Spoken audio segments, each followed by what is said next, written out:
हबीब जालिब, अवाम का शायर, आज़ादी का सफ़ीर। नाज़रीन, इस साल जनवरी में अजीम अवामी शायर हबीब जालिब की याद में होने वाले खुसूसी यादगारी मेले में शामिल हूँ।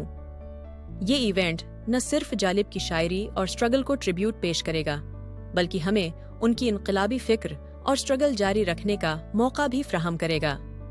नाज़रीन, हबीब जालिब ने अपनी पूरी ज़िंदगी आमरीत के ख़िलाफ़ और अवाम के हुकूक की हमायत में गुजारी। उनकी शायरी ने जुल्म व जब्र के अंधेरों को लिलकारा, अवामी तहरीकों को ज़बान दी और हक़ व इंसाफ की जद्दोजहद में लोगों को हौसला बख्शा। इस यादगारी मेले में पार्टिसिपेशन न सिर्फ जालिब को ख़राज अक़ीदत पेश करने का ज़रिया होगी, बल्कि ये हमें उनके पैगाम को अपनी ज़िंदगियों में शामिल करने का मौका देगी। नाज़रीन, आपकी तरह मेरी नानी भी हमेशा जालिब की शायरी की दीवानी रहीं और हमें जालिब की स्ट्रगल की कहानियां सुनाया करती थीं। वो कहा करती थीं, हबीब जालिब एक ऐसा शख्स था जिसने अपने कलम से बंदूक का मुकाबला किया और अपना सब कुछ कुर्बान करके भी हक की बात कहता रहा। वो हमें सिखाते हैं कि जुल्म के सामने हार मान लेना इंसानियत के खिलाफ है।